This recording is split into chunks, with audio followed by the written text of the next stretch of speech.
Halo teman-teman pecinta aviasi dan pertahanan. Selamat datang kembali di channel Auto MPV, tempat kita membahas pesawat, jet tempur, dan kendaraan militer paling menarik di dunia. Pada video kali ini, kita akan membahas salah satu pesawat yang sangat ikonik sekaligus membanggakan bagi Indonesia, yaitu EMB 314 Super Tucano atau yang lebih dikenal dengan sebutan Cocor Merah.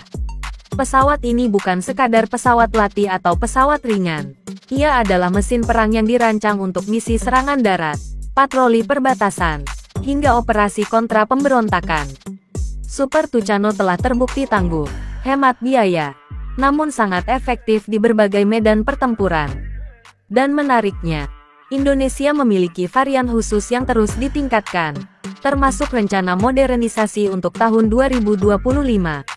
Jadi, jangan kemana-mana, karena kita akan mengupas tuntas sejarah, spesifikasi, kemampuan tempur, dan masa depan pesawat tempur ringan andalan TNI AU ini. Super Tucano pertama kali dirancang oleh Embraer, perusahaan kedirgantaraan asal Brasil. Awalnya, pesawat ini dimaksudkan sebagai penerus EMB 312 Tucano, yang sudah populer sebagai pesawat latih militer.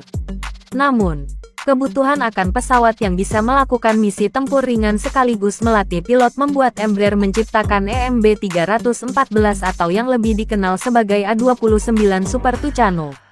Dari sinilah lahir sebuah pesawat turboprop yang bisa dikatakan sebagai gabungan sempurna antara efisiensi dan daya gempur. Indonesia sendiri mulai menggunakan Super Tucano pada tahun 2012, ketika TNI AU menerima batch pertama.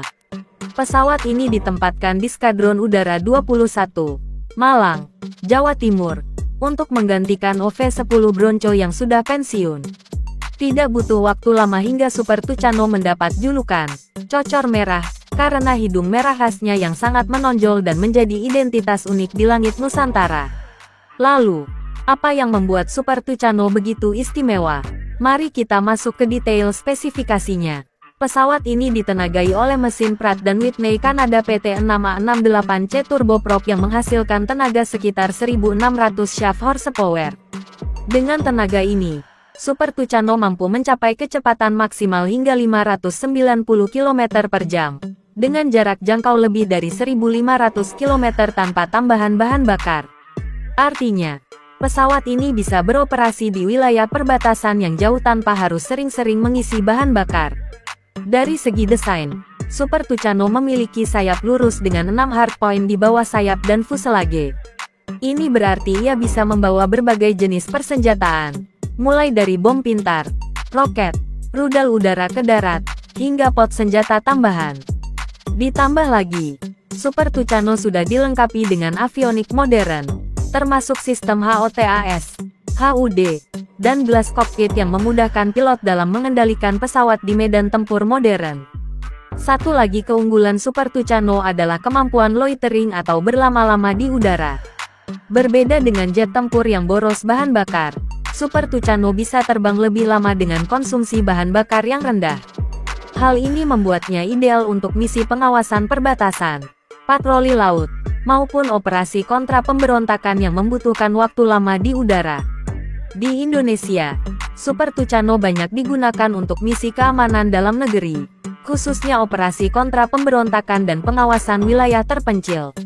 Dengan kemampuannya mendarat di landasan pendek dan semi-prepared, Super Tucano sangat cocok untuk kondisi geografis Indonesia yang penuh dengan pulau-pulau kecil dan lapangan terbang terbatas.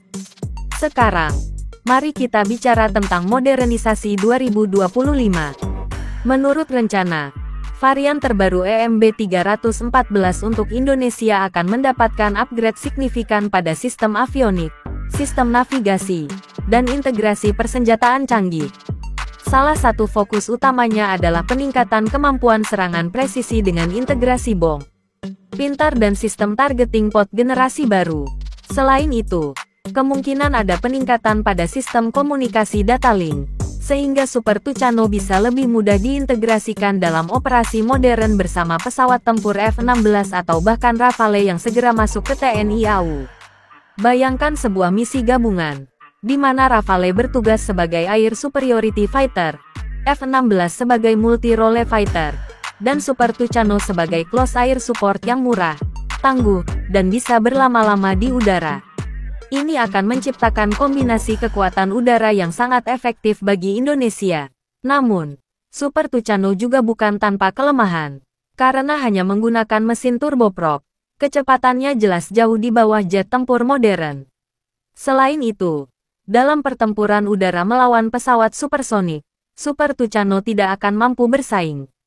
Tapi perlu diingat, Super Tucano tidak dirancang untuk dogfight atau air superiority. Ia dirancang untuk peran yang berbeda, misi kontra pemberontakan, close air support, dan pengawasan. Dan untuk peran itu, Super Tucano adalah pilihan yang sangat tepat.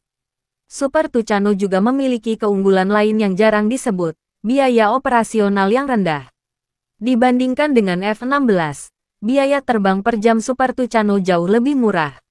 Artinya, TNI AU bisa mengoperasikan lebih banyak jam terbang dengan biaya yang lebih efisien. Ini sangat penting untuk negara seperti Indonesia yang memiliki wilayah udara luas dan beragam ancaman non-konvensional. Selain di Indonesia, Super Tucano juga digunakan oleh lebih dari 15 negara di seluruh dunia, termasuk Brasil, Kolombia, Afghanistan, dan Nigeria. Bahkan, Amerika Serikat pernah menggunakan Super Tucano dalam program Light Air Support